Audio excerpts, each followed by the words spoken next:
Hello, it's Jim Allison with Dunes Realty. I'm here with a friend, Trippett Boineau. I called him last week, sort of impromptu, and I said, can you share some things about the financial state that we're in right now?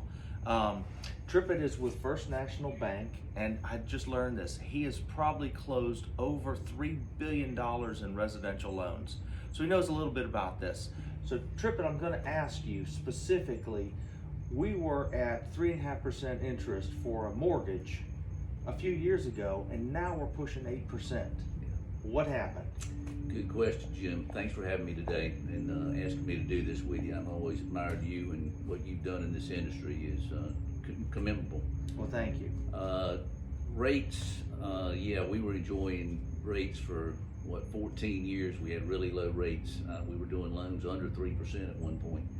And now in a short period of time, we are approaching 8%, and it's on everybody's mind of how did we get here. If we go back to COVID, when the economy slowed greatly, the Fed stepped in to start to lower rates to keep the economy moving. That's one of the tools they have in their tool chest to do that. So they lowered the short-term rates, and as they did, long-term rates came down as well. And people enjoyed that. They bought houses, they vacationed, all this stuff. And as they did this, and there were few materials were in short supply, labor was in short supply, and those prices started going up exponentially, causing inflation. And so we went from, in the end of 2020, inflation rate of under 2% to 7% at the end of 2021. And we're now starting to see those inflation numbers come down to the Fed's target rate of around 2% is where they want to get. We're not there yet. We're still running about 3.5%, which is better. But in the meantime, the Feds are using what they have in their arsenal to slow the economy down. And once inflation gets under control, we should start to see long-term rates moderate. Do you think they'll pull back a little bit from the almost 8%, maybe a point or two? I think the Feds are done raising rates for now. There was going to be one more increase this year. I don't think it'll happen. And I don't think you'll see any increases next year, and then we might start to see them ease a little bit as we get closer to the end of 2024.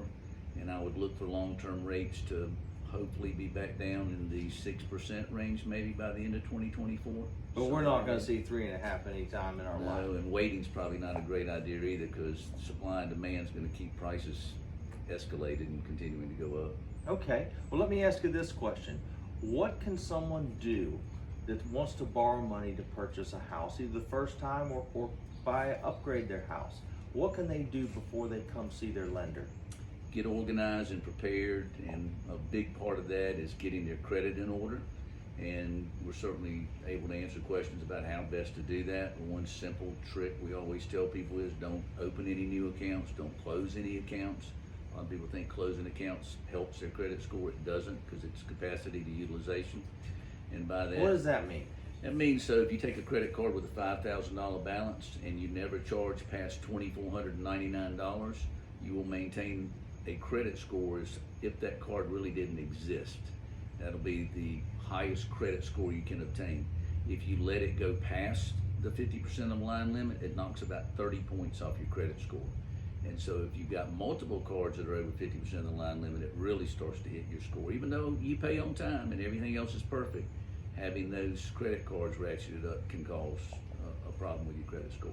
Is that something that a borrower can work on? Absolutely. In a year's time, get a credit score adjusted? Absolutely. You can, if you had 3 credit cards a day and they were all over 50% of the line limit, and you went and paid them down today, in about 30 days, you would see that 30-point increase in your credit score. Well, that's some great information. Trippett, thank you for your time. I really appreciate it. Jim, my pleasure.